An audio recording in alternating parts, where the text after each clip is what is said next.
Hello everybody and welcome to the latest Sea to City webinar with Nautilus International and Maritime London. Sea to City is a mentoring program that all full members of Nautilus International can take part in, and it seeks to pair our members, that is serving seafarers, with maritime professionals who are working in the maritime services sector in the City of London. You can find out more from our website, which is nautilusint.org. That's nautilusint.org, or you can follow the link that is going to be pasted in the chat of this webinar shortly. So in today's webinar, we will be speaking with Tim Howse, who is Vice President, Industry Liaison at P&I Club Gard. Tim is a former seafarer who has worked on tankers, coasters, bulk vessels and container ships, and who says for him, going to sea wasn't planned, but coming ashore was. So Tim, welcome very much to the webinar. Good morning, Helen. Thanks very much. It's great to be here. Fabulous. Well, thank you again for joining us. I thought perhaps we could start there with that quote that I just mentioned in the introduction, that for you, going to sea wasn't planned, but coming ashore was. Perhaps you could describe for us your own career journey, given that context, from those unplanned days to where you are now as Vice President of one of the biggest P&I clubs in the world.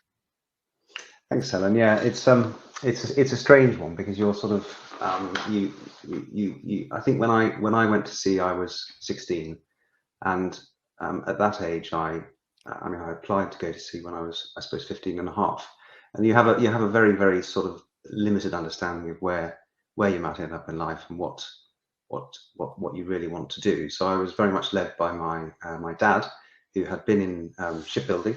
Okay. His career. And we had through shipping, if you like, and shipbuilding, we had lived overseas. And I was at the time in England in school, and he just sort of came home one afternoon and said, here's an application form to become a cadet. And I didn't really know what that was. And so like any 15-year-old, you just do what your parents tell you. And I filled out the form and signed it and sent it off, and that was really the beginning of it. And I then eventually got a cadetship with Lloyd's of London, as it was then known, which is now the Maritime London Officer Cadet Scheme.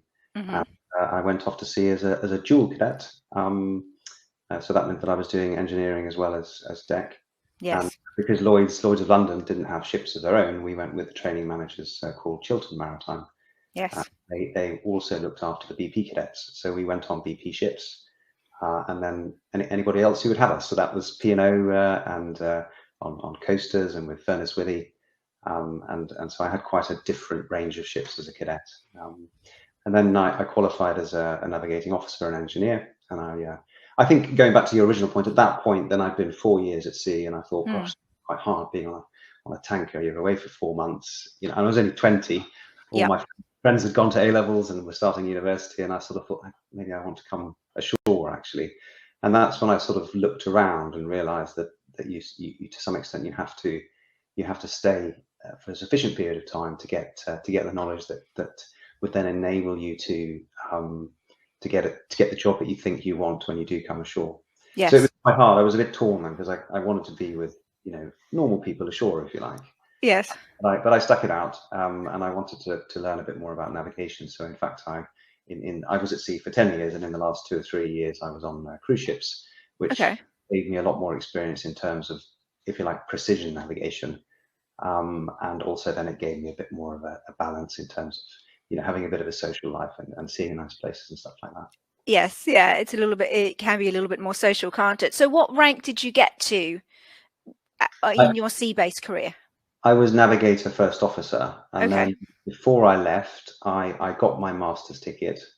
I didn't. So when I finished my cadetship, I didn't progress with the engineering. So I still had I think it was class 4 engineering, and then I had class 3 deck. But I then focused on deck, and then rose up the ranks on the deck side. But I didn't sail in command. But I got that piece of paper, the master's ticket. And I was then recruited by Holman, Fenwick and Willen, as they were then called now, HFW, a law firm, as one of their casualty investigators. So they needed, they're quite a big law firm now. At the time they were a bit smaller, but they then had shipping lawyers who would give advice on charter parties, and also then when casualties happened, they'd give advice to the insurers and the owners. And so they needed people with maritime experience to go on board and for example, take the statements and kind of figure out what had happened in that accident. Right. So they needed mariners, and so they recruited me as one of their casualty investigators. And then after I'd started, after a short while, they said, "Would you like to qualify as a solicitor?" And I did want that, because I didn't want to be sort of I wanted the ability to progress outside of the box, if you like. So I felt that, well, I've got a mariner's qualification. That's something that has got me a good job, but I also want to be able to move within this sort of shore-based environment a bit more freely. So I thought it'd be a good idea to qualify as a solicitor. And so I embarked on that, which was quite hard because I was working at the same time. Yes. And so I was studying in the evenings and doing weekends and things like that. And I did, I think, 2 or 3 years part-time studies, and then I sort of had a deal with them where they said, "We'd like you to go out to Singapore because we need a mariner out in Singapore, a mariner lawyer." And I said, "Okay, well, I'll go out to Singapore, but if you allow me to go full-time for the last bit of my law stuff." So I went for 9 months to Nottingham, where I did my LPC, and that was great because I was then, quite experienced. I'd already had a career, and I was working for a city law firm already, and I was in the mix then with lots of people that were just studying law, and we had a lot to share, and it was good fun. And I kind of caught up on the bit of, if you like, the university life that I'd missed out on. That you'd missed out on. Absolutely. Absolutely. And I know that's not the end of the story just yet, because we haven't got up to how you've come to Gard, but I thought I could kind of unpick that slightly. 2 things there that you just mentioned. One was that you got approached by HFW, for the role. For our members, for our viewers listening today, what does that mean, you got approached? Did you have a pre-existing relationship with them? Were you headhunted? How did that come about? Well, I think that's one of the things that is maybe difficult to understand when you're outside, when you're still at sea, is the ability to.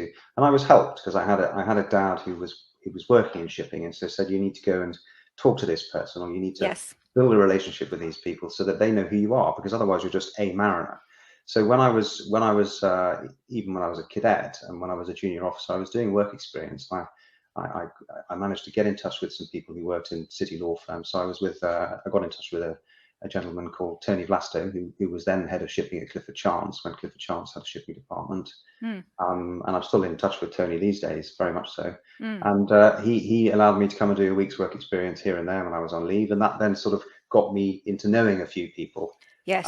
And through that, I then got in contact with people at Clifford Chance. But actually, the sort of the curious thing with HFW is it was one of the mariners in HFW who was on a cruise with his wife, and said, "Can I come up to the bridge and do a bridge visit?" Which I don't know if you're allowed to do those now, but then we were allowed to. So I gave him, thinking this would be good, I gave him a really, really good visit of the bridge with his wife. Yes. And he said, "Look, we're looking for young mariners. Why don't you come into the office when you're on shore next?" And I went in on a Friday. I met with him. He introduced me to who was then the head of the shipping department, the Admiralty department. And they actually, believe it or not, they actually called me the next day on a Saturday. Wow. And said, "Would you like to come and work for us when you finished your ticket?" And I was then due to get my master's ticket, I don't know, 6 months later. Yes. So how it worked. So it was kind of being open and willing to talk to people, remembering, somebody that might be a good contact to keep, and developing it that way.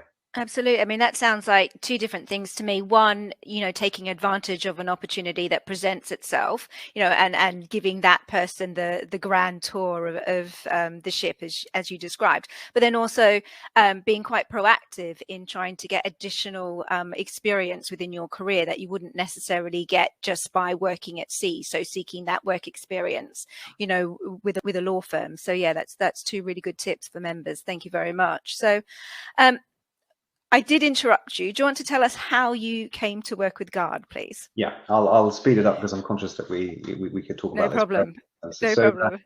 So I then worked with HFW. So I was 26 when I started with them.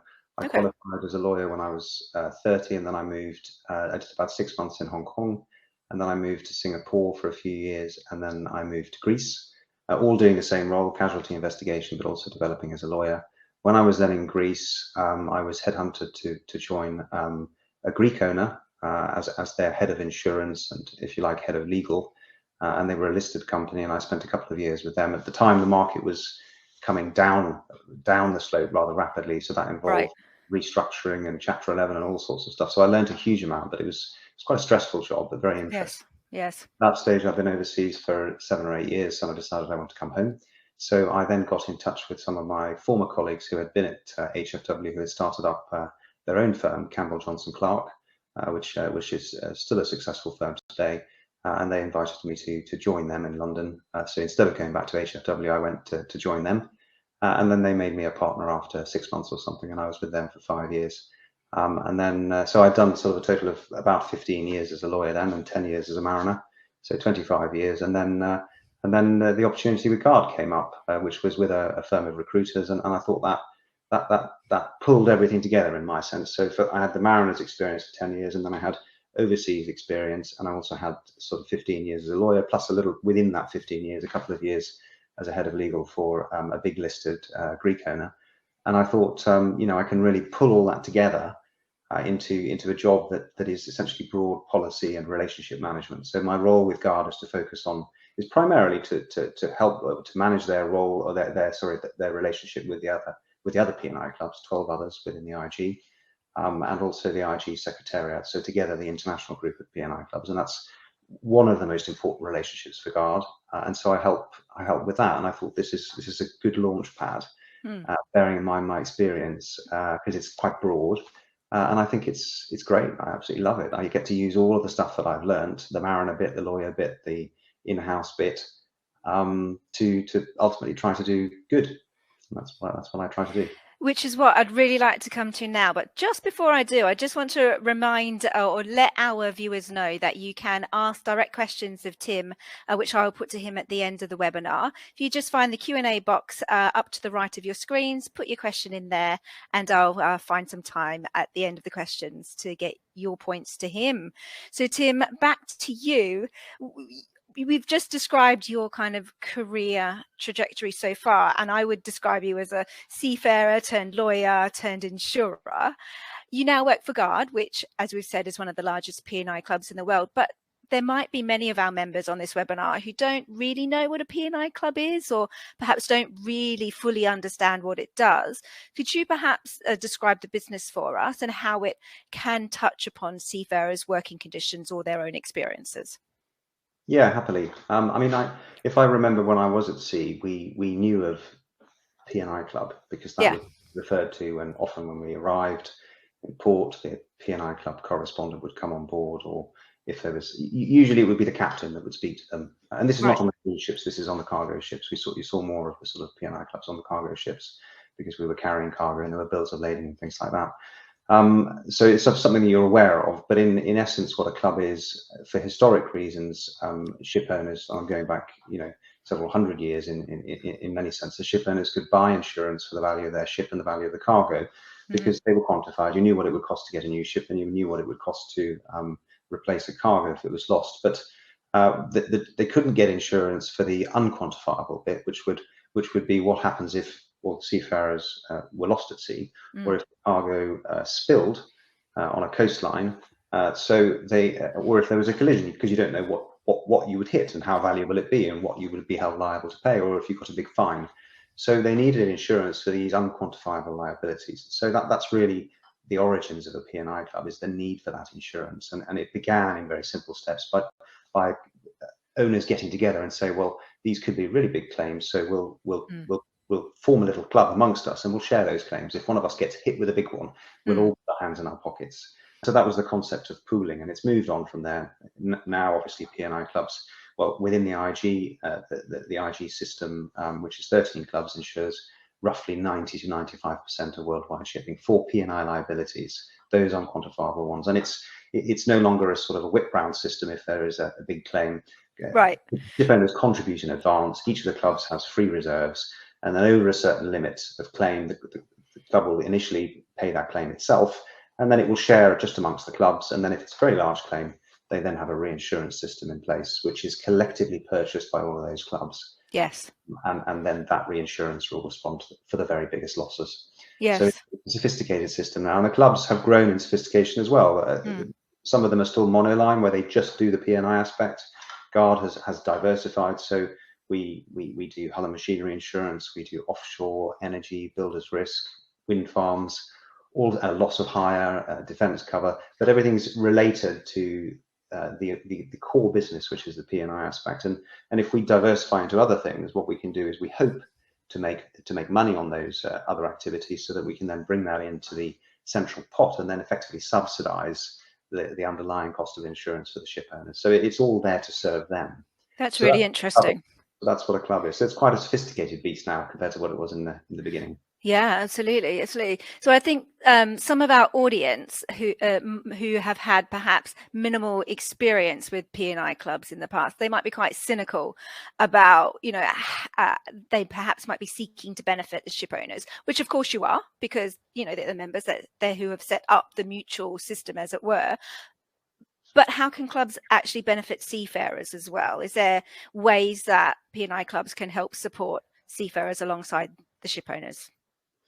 Yeah, absolutely. And the origins of the clubs is effectively to serve the ship owners' needs. Yeah. That's how it began. And the ship owners, they need seafarers.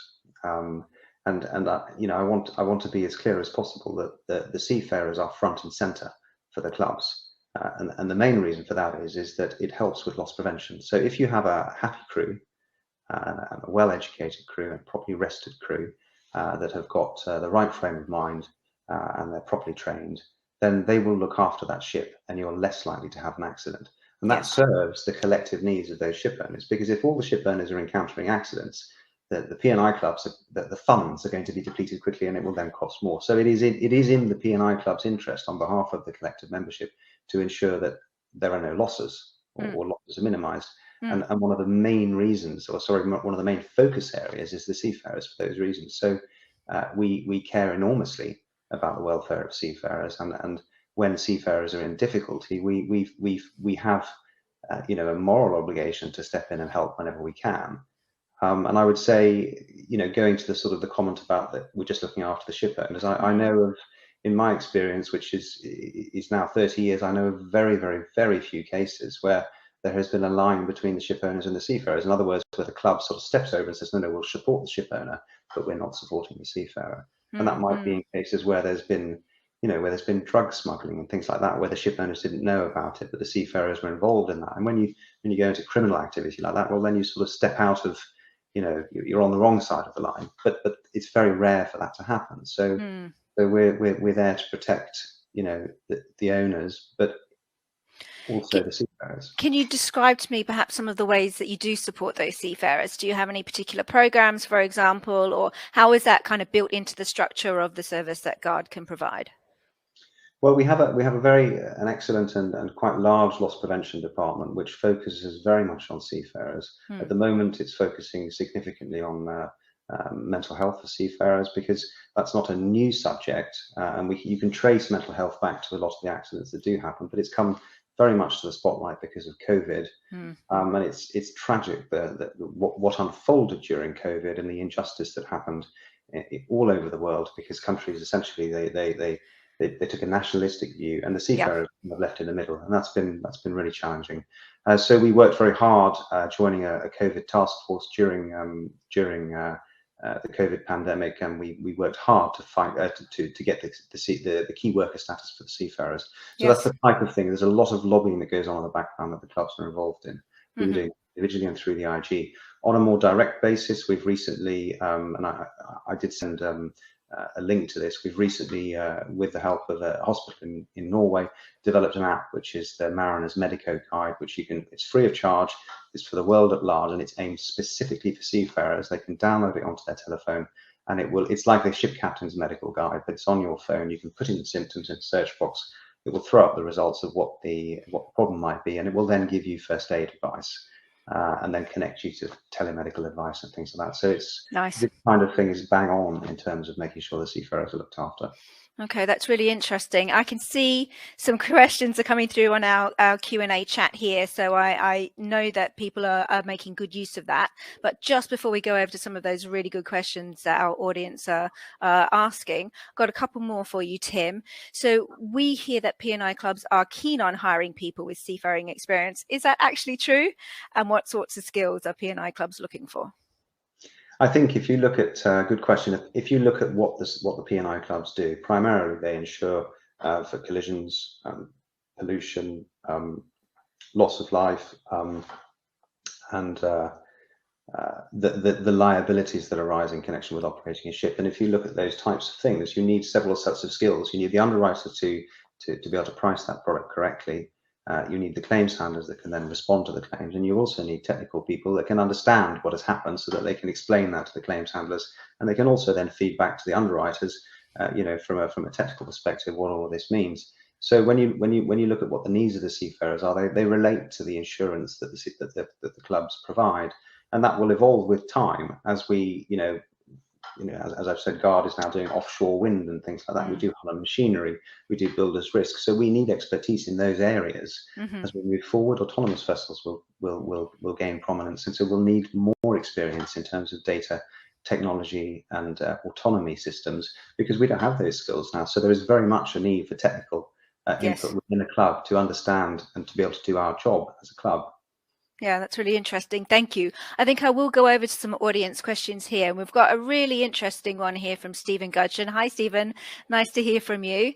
So he says, interesting you mentioned rested crews. Can P&I clubs put pressure on ship owners, etc., probably charterers, I imagine, is that etc. there, to have more realistic safe manning certification? More realistic safe manning certification.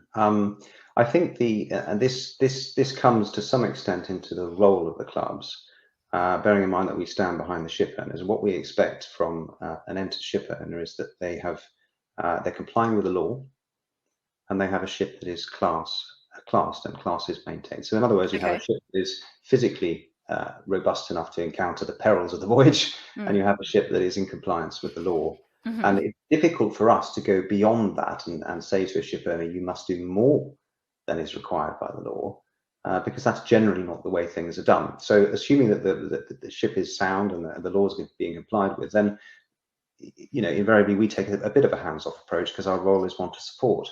Having said that, if there are examples of activities within the law, but where we see there is benefit in improving certain procedures and making sure that seafarers are more rested than the law requires, because we've seen accidents arising in that context, then we would work on that within our loss prevention context. So that, and we do a lot of publications, we do videos, we work with the ship owners directly by doing crisis drills with them, and we work an awful lot on topics that are of particular importance to the industry. And fatigue is a recurring theme, but I would say that it's, we've done a lot as an industry to tackle it. If you go back 20 years, fatigue was a real problem.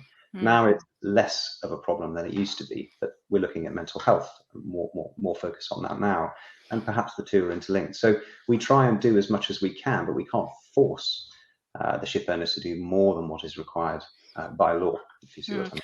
Absolutely. Well, that is something that Nautilus has been campaigning on for quite a long time, and we obviously would like to see changes in that law, in that regulation, to lift the minimum manning levels. But we appreciate to change international law is a long and slow process. So just to reassure members that we will continue to campaign on this issue on their behalf. But I'll move on to another question here. It's a question from Colin Leggett. Hi, Colin. Thanks for joining us today. He asks, how much importance in place on the type of ships that you've served on and time spent at sea in rank? Does time served come second to rank obtained? What a good question. Interesting one. Yeah. That would probably be a dynamic situation. When I qualified, which was in 1996, there was a huge shortage. I mean, there still is a shortage, but there was a vast amount of opportunities.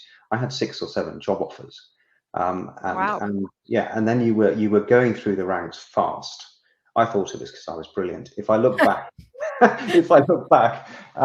think it was more a case that they were pushing people through the ranks because there was simply a shortage of people. Yeah. So I think it's probably a time served. I mean, there'll be an element of it which is the quality of that time served. If you have been on a ship that has been alongside for 3 years, then you come ashore and say you've got 3 years experience. When you sort of scratch the surface, you'll realize that was 3 years experience ashore. If you've got experience on offshore vessels going to and from rigs and in very difficult conditions, or you've been on ferries that are going in and out of port twice a day, you're going to have a lot more experience than someone who's been deep sea. But there's a role for the deep sea stuff as well. So I think before you come ashore, I think you've got to demonstrate that you've got a pretty decent level of experience, and in order that you have the credibility that's necessary for people to say, "Oh, let's ask Tim about that because he's likely to know."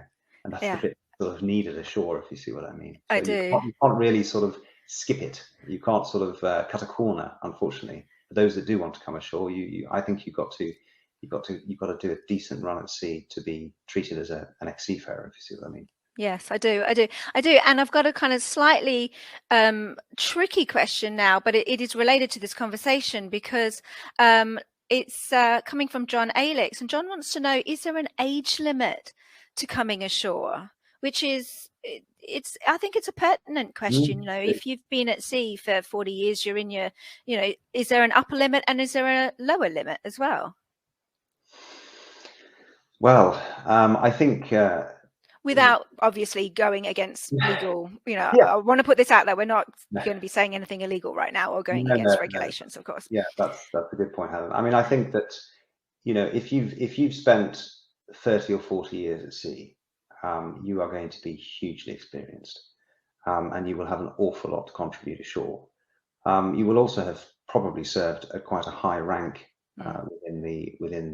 on ships, and if you then do come ashore, there might be a little bit of friction on where you should fit into the shoreside organisation, because you've been up there at sea. And it might be, okay, well, the knowledge that you've got, we actually want that to be there, not there. So there can sometimes be a sort of where you've got to sort of, I don't know, come down a couple of notches in order to work your way up. Whereas if you've been at sea for, I mean, I was only at sea for 10 years and I was 26, so it was not really a problem for me to come in at what they probably felt was quite a junior level. For me, it was, oh, this is great. There was no problem there. There was no friction. So I think that so long as you've got sort of awareness there, there shouldn't be a problem. And of course, the more time you've been at sea, the more experienced you'll be, and that's worth a lot. Absolutely. I've got one question here from where's it gone now? It's Ernesto Duhart. I hope I pronounced your name right, Ernesto. Apologies if I haven't.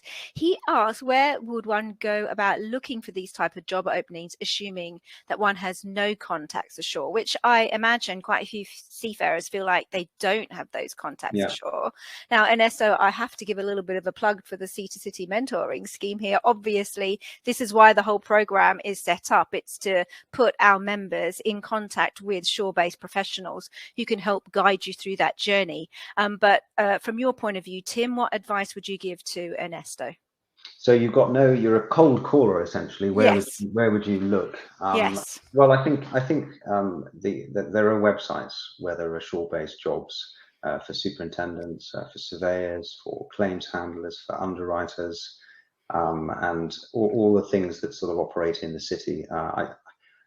Off the top of my head, I can think of one which is Spinnaker, but I know that there are others. I couldn't list them all for you.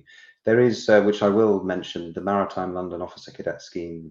I'm one of the trustees of that, which was the sort of reincarnated version of the Lloyd's of London Cadet Scholarship Scheme. They have a LinkedIn page, which is supposed to be a forum for people to share views on these sorts of things, and it's a bit like your mentoring thing. So I can maybe send the link to that afterwards as well, Helen. But you can to some extent you could spend some time. You would do well to spend some time going to functions or going to presentations, going to seminars and things like that, where you'll meet people after the seminar. So if there's something you're interested in, register for a seminar. It's useful to do it in person, then you can meet people afterwards, ask questions. That's absolutely right. And I do know that Maritime London holds a number of free seminars and webinars as well, similar to this one. So there are lots of ways that seafarers can start to get involved in the industry, the shore-based industry, if they haven't done so before. I'm going to be very cheeky and I'm going to ask one more question. I know we're bang up on time, but quite a few people are asking similar type questions. They're asking about what type of retraining or qualifications they might seek to get to put themselves in a good position to join a P&I club. Retraining and qualification. I mean, if you are a mariner, then you have something to bring to the table. I mean, there's lots of mariners that want to come ashore. So just because you're a mariner doesn't guarantee you the job. You're in the same place as anybody else looking for a job. There's competition, but you have something to offer with that. If you're trying to get an edge, then you could look at the other things that if you want a P&I club, but the insurance sector generally would be the same. The other things that they might use, they might want sort of some economics qualification or some business or administration qualification or shipping law. You know, we're looking at also things, look at the future. LNG ships are suddenly very popular. Autonomous vessels will come in. Offshore wind is going to be vast, thanks to, you know, that, well, not thanks to, but because of the conflict and energy security. People are looking at alternative renewable sources of energy. So look at the renewable sector. You've got Absolutely. technical experience, and we're looking at renewables because we all need to decarbonize. So there are areas there that you can find where you can add value. You don't have to look at what people have done. Don't look at what I've done necessarily, because that was good, you know, 30 years ago. Look for the next 30 years, perhaps. Yeah, no, absolutely. And as we know, our government, as many others, are investing in alternative energy for the future. So I think that's really good advice there. Thank you very much, Tim. And just before I do wrap up the webinar today, I also wanted to say that you could consider, if you are a full member of Nautilus, you could consider standing for the Nautilus Council. This is the group of people who help oversee the running of the union. It's consisting of Nautilus officials and other serving seafarers. And it's a really good way to start to make those contacts in the shore-based career, and also to help your union to support other members. So consider standing for Nautilus Council if you're interested in that type of thing. But thank you, Tim, so much for joining us today. So much really good information there. Such an interesting, varied career that you have had. We will email people a follow-up after this. And of course, people can also watch on Catch Up if they want to refresh themselves on the conversation in future. So thank you again, and we will have another webinar in about a month's time. Thank you, everybody, and thank you, Tim. Bye-bye. Thank you. Bye.